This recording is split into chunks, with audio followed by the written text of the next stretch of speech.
it starts from day one when they actually come into our curriculum.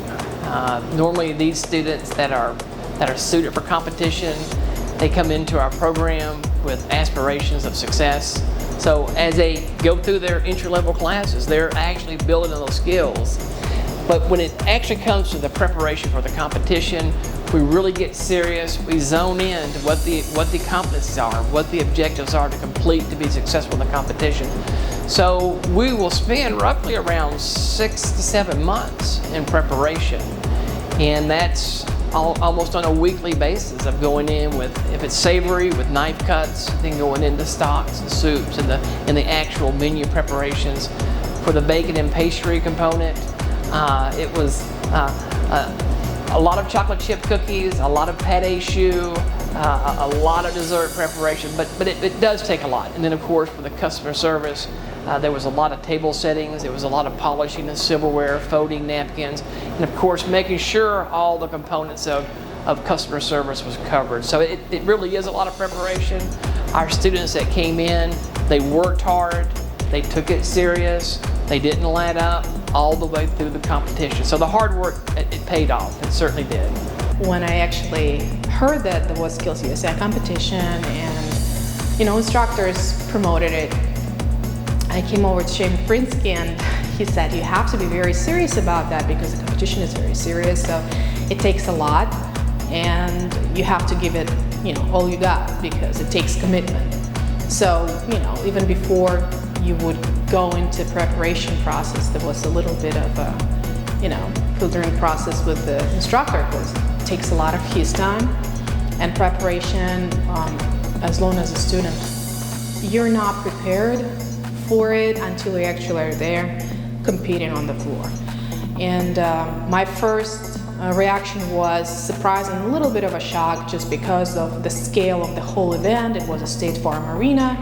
It was full, and by saying full, it was packed with people not only competing but also visiting vendors and multiple thousands of people that were participating in those events. There was like 5 components in mind. So there was the hosting, greeting, seating, there was table setting, napkin folds. There was 8 different napkin folds. Set up with the forks, the wine glasses, the plates, the whole 9. Then there was actual mock service. It's supposed to be 2 courses. My table threw me for a loop and we did 3. No problem. That's what's expected in the hospitality. There's always a curveball. Then there was a tableside Caesar salad and then a mocktail.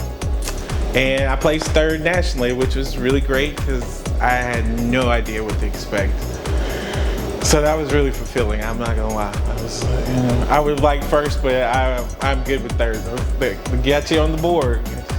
And it got me scholarship money too. That's the part that nobody actually talked about that was really kind of crazy, is like, there was a lot of scholarship money from doing all of this, and I was like, wow. We had to do 2 entrees, 2 protein dishes, a consomme soup, and appetizer.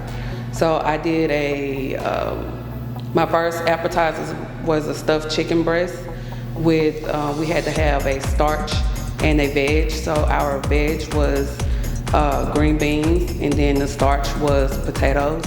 So they judged you on knife cuts, they judged you on chicken fat, they judged you on sanitation, they judged you on waste. Every step you made, someone was watching you and judging you on it or dinging you on it. My appetizer, I did a stuffed mushroom with, it was stuffed with the tenderloin from the chicken and had bell peppers and garlic and Parmesan cheese. They said that was probably the best dish that they had. Well, I'm glad I did it because it was an amazing experience and it's something that I would do again. It's a very prestigious award. We're very thrilled that we now have gold in both the savory category that we won a few years ago, and now we have gold in the baking and pastry category. Any student who has the level of dedication, who has the level of determination, and can develop the skills necessary to place, it's an amazing opportunity. So we are thrilled that Eve is actually going to utilize the opportunity of going to the Culinary Institute of America, and she's going to further her education, and so that really just builds on what we do here, and so it's just a great marriage, and we're just thrilled, we're proud, and I think it demonstrates once again the strength of the culinary and hospitality program here at Jeff State.